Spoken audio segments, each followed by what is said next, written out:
Hi, everyone, and welcome to another episode of M365 Voice. I'm Antonio Mayo. I'm Sarah Haase. And I am Mike Madarani. And today we're honored to have another special guest with us. We have Matt Soseman, who is a senior security architect at Microsoft. Welcome to our podcast, Matt. Hey, thanks for having me. Great to be here. Good. It's really good to have you here. For those that don't know, Matt has a phenomenal YouTube channel with some great YouTube videos related very specifically about security across the Microsoft stack, and some of them about how Microsoft tools provide security in other cloud platforms as well. So Matt, I've relied on many of your videos to learn about some of the security tooling at M365. Wonder if maybe we could start off with you telling us a little bit about what you do at Microsoft. Yeah, sure. So I'm a senior security architect. I work in our partner organization called One Commercial Partner. And arguably, it's probably the best job in the world. So I get to work with our partners to help them build security solutions. So I sit on a team of architects that have different disciplines. I focus on security. I cover the broad spectrum of Microsoft security products, and I help our partners go out there and take those products and build solutions, build services on top of them, and help their customers and clients be successful. So it's probably the high level of what I do, and I love it. That's great. So very much a world that I live in, and that speaks very much to me. I think we talked a little bit about how we do this. We kind of go round robin and ask questions and just try to learn as much from you as we can and share as much info as we can. So Sarah or Mike, do you guys have any questions? So most of us get involved all the time with clients that they are either have started the onboarding M365 or they're adopting the cloud. And the question we always get is, what are the first steps that any organization should take to secure their tenant? What are the minimum things that you must do, and the other configurations that it's good to have when you're securing your M365 tenant? That's a great question. Okay, so if we take a step back for a moment and we kind of look at security, cybersecurity, a couple of things I always think about. Number one, you can't secure everything. So I kind of have to trust myself in that I can't secure everything. It's going to be impossible. It's like playing whack-a-mole, game as a kid at the carnival. You're not going to be able to hit all the moles with the hammer.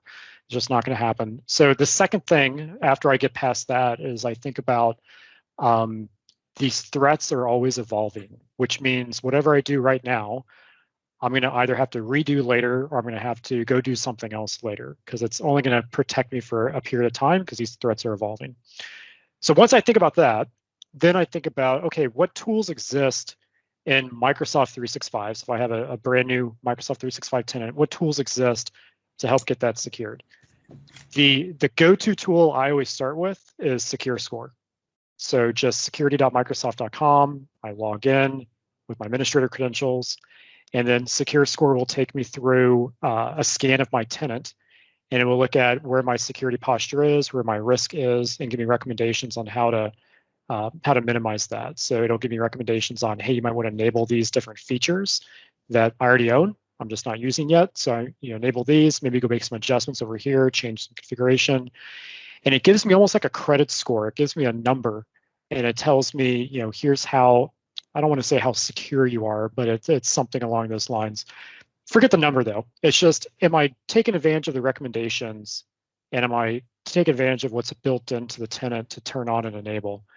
That's probably the best starting point. And so SecureScore is part of Microsoft 365. But if you're using Azure, there's also an Azure SecureScore as well. And that's part of Azure Security Center, and that's at no charge.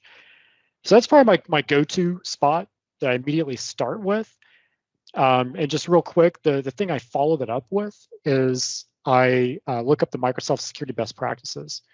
So in fact, I got my laptop in front of me here. Let me just make sure I got the URL right. I think it's aka.ms/security best practices. Let me just make sure that's it. Yep, that's it. So I like to follow those best practices and almost do kind of an audit where I go through that as my checklist. Say, okay, are we doing this in the tenant?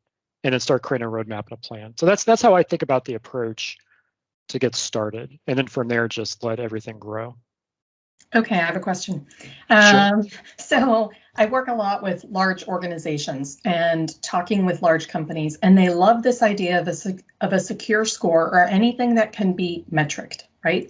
Because they always think to themselves, this is great, we're going to measure how we're doing, and then we're going to want to analyze the improvement over time. And I see companies that I feel like go down a path that they shouldn't, because you said, look at the secure score, toss out the number, focus on opportunities that you may be missing. I see a lot of, let's say, leadership where they say, let's increment the score by 50 in this calendar year or 100. Do you see companies taking that secure score and the number too seriously from a metricing perspective and getting distracted from what the goal is in looking at those best practices?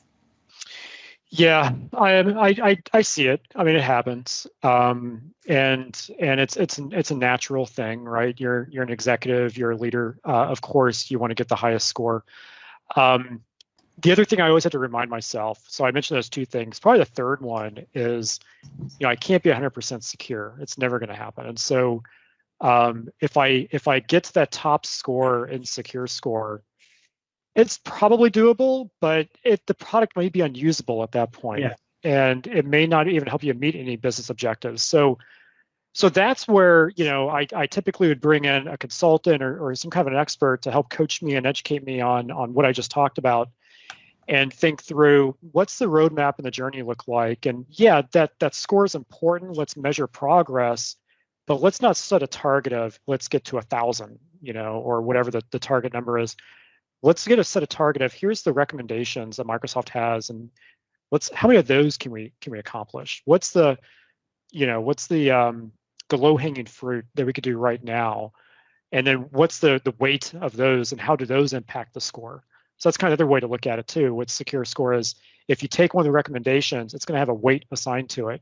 How much will that influence the score? If it's a lot, then you're probably going to be asking questions around, well, if it's a lot, then is that going to cause downtime? Is that going to cause end user training and adoption change management headaches? Is there a lot more to invest in and think about there than versus one that has a lower weight where maybe it's just a quick back end change that nobody sees? So there's a lot to it. But that gamification or that credit score thing with it, I mean, it's an important thing to consider, but I kind of coach on, almost, cover it up and just think about the recommendations. Yeah. Because if you do everything, it's going to be unusable, right? Yeah. Right. Yeah, I think that's a great point that you both raised, that the more security controls you put in place, the more difficult it is going to be to use the platform, right? And I think Secure Score even says that somewhere in that, at least in the older one where you had the slider, I think it actually told you that, where you could go from, I can't remember what the far left was, but you went from a balanced approach to a strict approach. Right. And the stricter you get, the higher the score, but the harder it is to get anything done in the platform. And it's really important, and Matt, you talked about this, that you like talking to people about best practices because you need to determine the risk tolerance level of the organization, the goal from a usability versus security perspective, and what the business objectives are. Those should drive. And you definitely want to make sure that you're being security minded, but you need to keep it in context of what you're trying to achieve. Yeah. Yeah. Now, those best practices in that website I mentioned, it's really good, and they go very in depth. But that's where you almost want to just create a journey map or a roadmap or some kind of a plan of action to say, okay, here's the stuff we're going to adopt right away. Here's what we're going to do maybe later on once we're mature enough and ready to. And then maybe here's the stuff that it's pie in the sky. Maybe someday we'll get to it, but we're going to deprioritize that. You just need to kind of, I mean, everybody's business is different. So you just need to think through what's right for you and then, start going down that path. Don't wait. That's the worst thing to do. The best thing to do is just take action now. Because it's not a matter of if, but when, right? As we all know, but just one other thing I'll mention around usability. Because you kind of struck a chord with me here, because this is something I've been thinking about a lot over the last probably 10 years I've been at Microsoft. The interesting thing with Microsoft security is that it's built in, not bolted on. So when you think about Teams, the security controls, the compliance controls, the governance controls, they're built into the product. Just a matter of, are you going to enable it or not? And what's interesting about it is sometimes the end user doesn't even know that it's there. And so it can be transparent. So when you think about something like data loss prevention in Teams, there's no agent running, there's nothing that gets in the way of the user until they do something that's bad, like put a credit card number in a chat. Then it tells them, okay, yeah, you shouldn't have done this. We're not going to send it. So there is a sense of this built-in aspect. And when you start going down that road and you start thinking about it, especially during the pandemic here with remote work, when you start going down that road, it can enable you to be more productive. And that's interesting when you really start to peel back that onion, because you don't normally hear that in the security industry. Security and productivity in the same sentence, that just doesn't happen. Yeah. And I think with Microsoft and what you're starting to see here is it can happen if you design it right. Mm-hmm. Right. Yeah, I've actually been very impressed by many of the product teams when it comes to implementing the security controls and capabilities where they always keep productivity in mind and trying as much as possible not to get in the way of productivity of the user. Yep. And I like the fact that you started with Secure Score, because I remember in the early days of Secure Score, like just to highlight a couple of its capabilities, I try not to harp on the number too much. The recommendations are the useful part to me. And the really cool part of the recommendations was, if you want to go implement it, it takes you to the actual configuration pane where you do it right away, right? It's not a matter of, okay, let me go and read 10 pages of documentation to figure out how I do this. It actually takes you to the spot. Or if it's a PowerShell script you've got to run, sometimes it actually takes you to a GitHub repo that has the PowerShell ready for you to download from Microsoft, which is that whole interaction of taking you to the place where you actually do this thing, I thought was really interesting because it lets you action it sooner than later. Yeah, that when you think about how Secure Score came about, there's a very long history here, and there's many reasons why it exists. But one of the interesting things I think about with it is it's at one place to show you where to go. So if you want to enable, I'm making this up, if you want to enable data loss prevention in Microsoft 365, you go to compliance.microsoft.com, you create a policy, yada, yada. Or you can just go to Secure Score and see it as a recommendation, click on it, it'll have a button. You click on the button, it takes you directly to that portal, to that screen where you can start going through the wizard. And so it just makes it a lot easier to access all the different controls across the tenant. And for lack of better words, an easy button. But it's discoverable too, right? And so like what a lot of customers have told me over the years and my partners I've worked with over the years is it allows me to learn a little bit more about Microsoft 365 and even back in the day with Office 365 that maybe I didn't know. And so when I see one of those recommendations, like I didn't know it could do this. And now they're asking questions of maybe their partner or their MSP or maybe their own IT department. And now they're exploring. And I mean, that's what we want to have happen. If you look at security, the whole reason why security exists is so we can be more productive and move the business forward. I mean, that's required. And so it's great to see people out there, doing that and discovering these tools and trying the new things. Anyway, sorry, I'm talking your off here. No, that's good. That's good. Awesome. So I'm going to steal your question, Sarah, if I could. Matt, I want to ask you about, out of all the vast security capabilities that M365 and Azure and Microsoft Cloud has, which tool is your favorite? Which tool is my favorite? Gosh, there's so many. I have many favorites, but the one I keep going back to is Microsoft Cloud App Security, or MCAS, as we call it. That's Microsoft's CASB, or Cloud Access Security Broker. It's my favorite tool because it's a Swiss Army knife of capability. I joke around a lot, but in all seriousness, come to me with a business problem, I could probably fix it with Cloud App Security. It's that powerful. Yeah. And just to let everyone know, I was just joined by my dog here, so I hear noise in the background. While you're distracted by your dog, I'm gonna jump in here. Go for it. So with being remote and going into the cloud and connectivity and collaborating internally and externally, a lot of clients want to share information with external guests, and we can do that from Teams, Shape, and OneDrive. But there's always the concern: where do I and how do I stop them from leaking that information? How can I protect my document that I'm sending or I'm sharing, not even actually emailing, I'm sharing from SharePoint or OneDrive with someone external to my organization, and how can I manage that? I don't want that person to, I know we can block download, but they can basically copy and paste things. There are some security measures that we can do. Can you talk to us about that a bit? Yeah, yeah. So Matt's approach, the way I look at this, I always take a step back and I ask myself two questions. What am I trying to do? And I want to be really clear about what I'm trying to do. And the most important question of all, why am I trying to do it? What's the business justification? What's the reason? And what kind of outcome is that going to drive for the business? Are we doing it just because we want to be secure, or is there a real reason why we have to do it? I'll give you a great example. When the pandemic started and we sent everybody home, right? About this time last year, I had a partner of mine. I live, in San Diego. There was a partner of mine up in Los Angeles. Their specialty is law firms. So they had a client of theirs. It was a law firm, probably 200-300 employees. Well, they had a very traditional culture that everybody went into the office. Literally nobody had laptops, no iPads, something like that. Everybody had desktops. And so you send everybody to work from home. What do? You take the desktop and you log it home? I mean, who knows? So they told everybody to just go out and use your personal computer, use your iPad, use whatever you have available.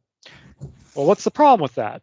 You start doing work on that, and now you have attorney-client privilege data on a personal device that's not managed. You have no control over. That data's gone forever. That's a huge problem. Other people in the family are using the same machine. Yeah, right. They accidentally upload something to Facebook. Who knows? So that's a business problem. And so the way we solved it for them, well, we did a few things, but one of the ways we solved it for them was, I'd mentioned MCAS. We deployed MCAS, and MCAS has some data loss prevention policies built in that said, okay, when you try to access Teams from a non-managed computer, you have to use the web browser.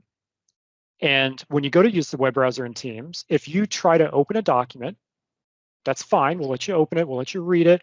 And as you know, Word is built into Teams. You can edit the Word document. But if you try to download it, we'll stop you in your tracks because you're on an unmanaged device. Now, for some of the devices in the environment, they wanted to say allow the download but apply DLP. And so this is another best part about MCAS is there's another product called Microsoft Information Protection. And specifically, there's something called sensitivity labels. So as you downloaded that file, it would assign a sensitivity label to the file upon download, which means it's encrypted, it's labeled, it's got a watermark on it. So it's on that personal device, but it's encrypted. So if they try to share it or do anything else with it, it's unusable unless the stars align, you have the right identity and all those things. So that's a true business problem. That was an outcome and a solution along with other things that we use to try to achieve that. But I always ask my question, what are you trying to do? Why are you trying to do it? So going back to your question, what are some examples of how Microsoft does it? Well, I mentioned MCAS. That's certainly one example, and that's controlling web traffic inside of web browser to be able to apply DLP there. But let's say I've got a Windows 10 machine, and it's managed by the organization, and I want to prevent somebody from copying data to a USB drive. Well, there's a product called Endpoint DLP. And Endpoint DLP is interesting. It's actually built into Windows 10. I just have to light up the functionality, so it's agentless.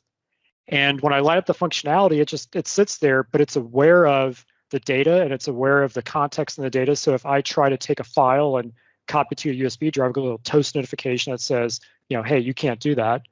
But what's also cool is what if I took that file and I opened up my personal Gmail and I try to send an email to you and I attach it?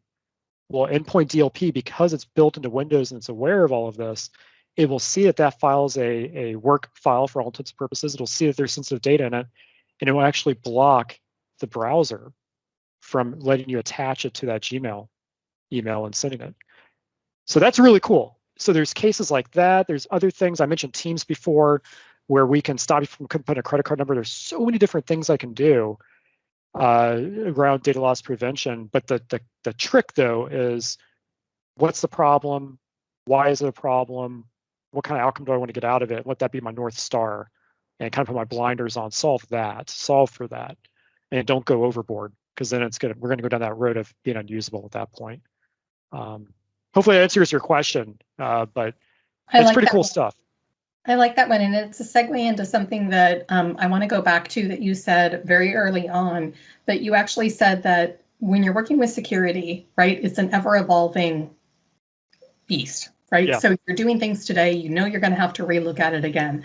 For those organizations, some based on size or based on financials and staffing and resourcing, may have people who are dedicated who do security all the time. Other companies are going to set it up once, and then they may not necessarily have people that are regularly looking at it again. What do you recommend that people think about in terms of that ongoing security governance model and the key pillars that they should be thinking about to keep it evergreen as opposed to set it up and forget it? Yeah. Well, threats move at cloud speed. And if you read the reports and you look at what's in the news, these cyber attacks, they're being launched from cloud platforms. The artificial intelligence is being used against us, automation, and it's happening so fast that they get in, they get out. Some cases you don't even know what happened. And so you have to be able to defend against that. No human can defend against cloud speed like that in automation.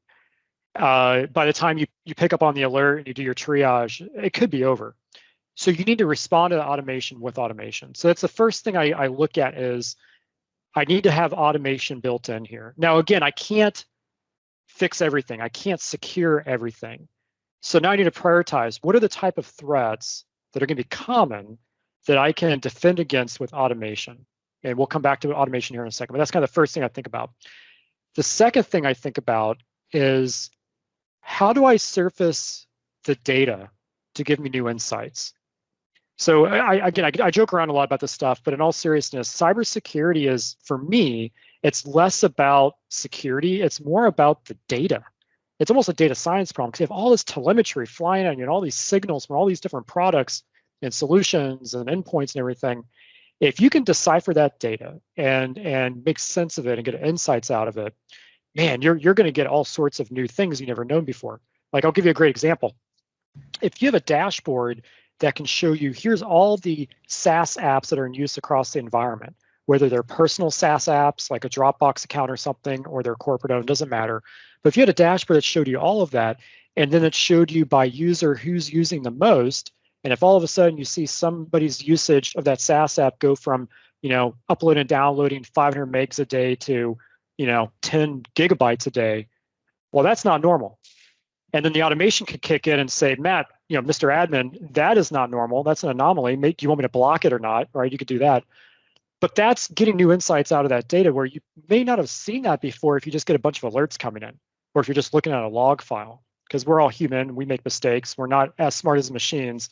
If we look at that, we may not be able to surface those insights. Whereas if I have that automation coming in, it could say, yeah, that download or that upload is totally anomalous compared to their normal behavior.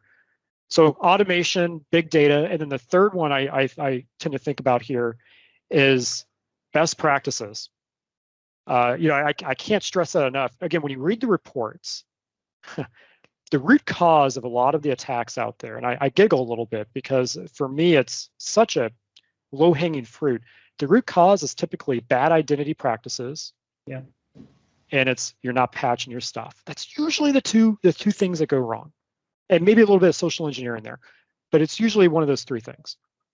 If you adhere to best practices, that can easily be mitigated. It's not going to be 100% preventable, never will be, but you could probably reduce your risk significantly. Yeah. Right. So how are you adopting best practices? And is the organization mature enough to do that? Do you need a managed service provider that can do that for you? Or do you have a big enough IT department and headcount to be able to do that? How are you structured? Many different variables there, but that's kind of how I think about it. I love the idea that you're talking about realistic expectations in terms of time investment, your company, your risk profile, compared with where you hope to be. Yes. So I have a question to get a little more. I think this is going to go counter to what you say, and I ask it just because I want to validate a little bit of what I think about what you just said. So if we get specific with cloud app security for a second, right? So myself as well. I love cloud app security. That thing is amazing what it can do. But it's got a lot of capabilities built into it, right? So it's got discovering what cloud apps people are using. You can do that either on an automated basis or through a snapshot basis. You can sanction and unsanction apps. You can do behavioral-based policies and automatic remediation or actions based on behavioral-based activities. You can build activity-based policies. You can do session-based protection and policies as well. You can have conditional access offload the policy evaluation to MCAS for session-based situations. So a lot of functionality in there, right? And I have customers that approach us and say, all right, we want to use MCAS. Where should we start with MCAS? So my question for you is, and I think I know kind of where you might go with this, but I want to hear what you say. Where do you begin with MCAS? So if a customer wants to get into working with MCAS, where do you start? Yeah, great question. And it kind of depends. Put on my consulting hat, I try to figure out what's your business priorities and let that dictate it. But from a fresh starting point, it's usually a progression. One of the capabilities is around shadow IT discovery. So going out and looking to see what apps are in the environment, cloud apps that are in the environment that people are using, and cataloging those, identifying who's using them, how they're being used, and then from there, creating a plan of action if you're going to support them, if you're going to block them, whatever you're going to do. And so that's usually the first path I go down with somebody is, let's go explore shadow IT. And there's so many different ways you could do that. You kind of mentioned, you can feed firewall logs into it. You can also upload firewall logs automatically through a syslog server. But the best part about it is using Defender for Endpoint. And I say it's the best part because in today's new world, it's rare that you're behind the firewall. Yeah.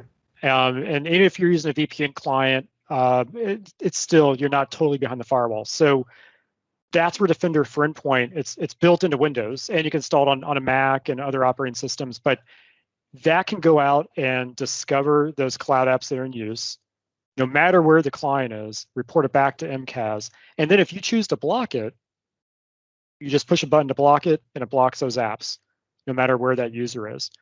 But that allows you to kind of get an idea of how apps are in use in the environment. And then from there, I make a progression. I say, okay. And in fact, this happened to me a while back. We had a customer, we did an assessment where we went out and looked for various cloud apps using MCAS. Yeah. We found this customer, they're a large enterprise, we found about 10,000 SaaS apps in use in the environment, right around that number. And so from there, we spent about a month sifting through the data, trying to figure out, okay, which ones do they want to support? Which ones are risky, so on and so forth. Well, they came back with a very short list of ones that they want to support. And out of those ones that they wanted to support, half of them were supported by Microsoft, indicating that you could actually integrate them with MCAS. So take, for example, WebEx or Dropbox or G Suite or AWS. Well, now that's the next step. Let's integrate those apps with MCAS so we could apply governance controls and additional controls around those apps. Yeah. So you asked about DLP earlier. So that's where I can actually connect to those apps directly with MCAS, sift through all the data and say Dropbox, identify if there's any kind of sensitive data, PII, PHI, whatever it may be, and then encrypt that data in Dropbox or whatever the app may be. And then from there, apply controls. So if you go to download it, what happens? If you go to share it externally, what happens? And then from there, just kind of move down this line of, okay, so I found the apps, I integrated with the apps, I'm creating governance policy. Well, now from an operations perspective, let me start looking for anomalous behavior. Yeah. So if somebody tries to overshare data out of the app, boom, send me an alert. If somebody tries to do a mass download, the list kind of goes on and on. But I always recommend, what do you have in the environment? What apps do you have? Let's find it. And then from there, let's light up some MCAS capability. That's typically my progression, although I've seen it in other cases where we go directly to like creating a policy or something.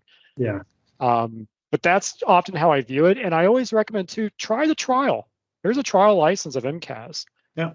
Where you could kick the tires on it and figure out if it's right for you. But I don't know, hopefully that helps to paint a picture. That's how I look at it. It does. What I thought you were going to say when I said, I think what you're going to say, what I thought you were going to say was let the business problem or the use case drive the usage, as opposed to we want to use MCAS. But I do think customers come in from both perspectives. And I like what you were saying before about, let's pick a business problem and let's solve that one. and then move on to the next one. Because that's typically how I would approach it. Absolutely. Yeah. If I put my consulting hat, I would probably ask you, okay, what problems exist in the environment? Let's go after that. Yeah. But if it all depends, right? Yeah. There was one really interesting point you touched on with, the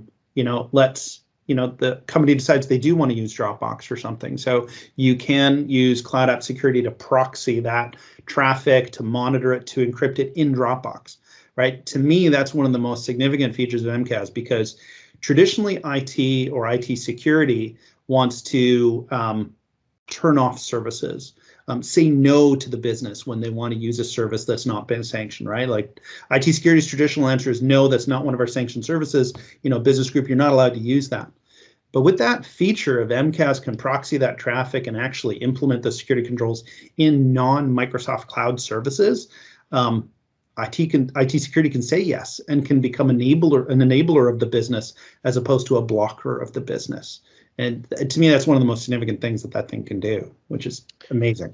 Let me just share a very quick 20-second story on that. So a couple of years ago, we had an organization that was breached, and I met with them, and they were breached because they were using a third-party cloud storage SaaS app. And the IT department had no idea that the sales department was using that app. And so they got breached because they were using a separate username and password. There was no controls on it. Now, the sales organization, they were paying for that cloud storage app, and they had the enterprise license or whatever, but IT didn't know about it. There's no way for them to protect it. And so as we started getting into these conversations with them, we started talking about well, let's support it. And they're like, what do you mean? And let's use MCAS, let's integrate with it, let's apply these governance controls, get single sign-on, do all these other great protections so you can continue to use it. If you're not comfortable with moving to something else and you've got all these business processes and training and whatever else built around this app, keep using it. Yeah. Let's be the enabler. And that's a different conversation than we're used to, is saying yes rather than saying no. And that's that shift that we're starting to see here is, it used to be the business was dictating IT what they do. Now it's more of IT is going to dictate the business through technology to say, yeah, we could support that. In fact, we could do a little bit more beyond that to make you more productive or whatever. So yeah, it's really cool stuff when you start to think about it. I think it's also elevating. I see more people that are on the business side that at least have some skeletal awareness of the fact that they ought to be thinking about where their data is residing. And I think that comes out of just the more stories that we hear about it, the more consumerization of tech, right? But it's one of the things that I point out to business users all the time. If I find out they're using a cloud service for this or that and they pay for it with a company credit card, have you taken a look at the security model? Because if you're taking company data and you're parking it anywhere on any software as a service or provider, and you haven't considered what's happening with that data, that's a big challenge. Yeah, especially when you start considering compliance. The business is going to go out and do whatever they want to do. So if they're going to use that third-party cloud storage app because it's easier than whatever else they got, then that's what they're going to do, and they're going to pay for it themselves. But they may often not consider, where's that data center for that app? Is it in another country that maybe changes the regulatory compliance requirements that you have? How secure is it? There's all these other questions that come up that makes you wonder, is that the right solution? And of course, the business doesn't know. And so that's where IT again becomes that enabler, but becomes that almost that coach in a sense of, hey, let's work with you here to find a solution. And it might be supporting with that app, but just bring it under the umbrella. But so many different things that you have to go into consideration. And that's where that shadow IT assessment I mentioned starts, because now an MCAS will go back and do a scan of the app, and it'll tell you how secure it is, how compliant it is, what things it supports, what it doesn't. And now it enables you to make a justification whether or not it's something you want to allow. So yeah, it's cool stuff. I like this idea of IT becoming a trusted partner to help the business. Sorry, Mike, go ahead. Okay, it's fine, all good. I'm going to put my consulting hat on. And when we go and talk to clients, yes, we're going to promote MCAS and we're going to see all the great things about it. But what if they're not licensed for it? What if they don't have the budget to start with MCAS from day one? What other alternatives do they have? Yeah. Close enough to MCAS. Yeah. So there's Microsoft Cloud App Security, of course. But again, I kind of go back to the what are you trying to do, why you're trying to do it. If we're not trying to protect third-party SaaS apps, and we're not trying to do shadow IT discovery or anything like that, there are some capabilities in Azure Active Directory that allows me to do some miniature-like things with it, that you can do in MCAS. So for example, in the Azure Active Directory licensing, I can go out and do a cloud app discovery. Now, it's not going to be as robust as full MCAS, but hey, it allows me to do some capability there. So that exists, and maybe I already own that license. There's also Office 365 Cloud App Security. It used to be called Advanced Security. That went through a rebrand a number of years ago. That's going to offer some similar capabilities to MCAS, but just for Office 365. So there are some alternatives, but that's where I think about what's the business justification. Oftentimes it comes back to compliance. Compliance often drives budget. That's often the priority for the organization. How can we achieve our compliance requirements and stay compliant? And what tools do I need to help me on that journey? And that's where that justification for MCAS or anything else can start to come into play. That's kind of my thought process and how I think about it, though. And Matt, I don't know if it's still there, but I think you used to be able to get an add-on license that was just MCAS. You didn't have to buy a full E5 oh, yeah. security suite. Great point. I mean, if we're talking about licensing, yes, you could buy it a la carte, right? So if you're not quite ready for something like Microsoft 365 E5 or EMS E5, you can buy the standalone or a la carte license as well. There's even a new security E5 add-on that includes Cloud App Security and Defender for Endpoint and Defender for Identity, Defender for Office, Azure Active Directory Premium. So many different ways to acquire it. The one thing I always step back, though, and I look at is think about the integration across the product suite. So MCAS has some amazing capability. It gets even better when you start thinking about its integration with Defender for Endpoint, which I mentioned, can go out and discover apps and block it. It gets even better when it integrates with Microsoft Information Protection to encrypt that data in those other apps and go out there and classify and label it. It gets even better when it integrates with Azure Active Directory so that you can do conditional access and shut down somebody's access to an app. So there's all these different things that start to come out when you own those products and you start to do that one-click integration. So it kind of depends on where you're on the journey, but also don't forget about the trial license. I mean, if you just want to kick the tires on it and see if it's right for you, that trial license is always there as well. Exactly. Absolutely. Well, Matt, I wanted to thank you for joining us today. This has been phenomenal to have you here. Appreciate your time and your knowledge. And I just want to encourage our listeners, if you haven't checked out Matt Soseman's videos on YouTube, please do check them out. They are really, really good, Matt. So thank you for doing those as well. Yeah, thanks for having me. This was a blast. Thank you so much. And I particularly enjoyed your video. And I think it was a pretty recent one, but it's how to unlock your iPhone with your Apple Watch if you're wearing a face mask. It was clever and well done, because that's a real world problem. Yeah. So I just had to do a video on that. I was pretty excited when that came out, because that's a I liked your Hafnium breach one, by the way. Yeah. So just a quick plug on my YouTube channel. There's another architect at Microsoft, Richard Diver. He is a really good architect on Defender for IoT. So him and I are doing a little mini series on my channel about Defender for IoT. And so we published a video last Friday on it, kind of overview getting started. This Friday we're going to talk about how to install it and configure it. So if that's of interest, you can always check that out. But it's amazing. There's so much to talk about these products, and YouTube channels and blogs and everything. So I always encourage people, just go out there and find somebody, whether it's me or anybody else, and just subscribe to them and watch them, because you'll learn a lot. Yeah, and we'll provide a link to those. And I was watching several, and I love the fact that not only do you take the time to put together slides, you'll provide a link for people to download it, right? You really try and, you can tell, package up these best practices in a way that will help people go and use them and even be able to leverage them to be able to help build solutions at their companies. So great stuff. Yeah, absolutely. Very informative. Thank you. Yeah, thank you. Matt. All right, thanks everybody. Thanks for joining us, everyone. Bye. Okay.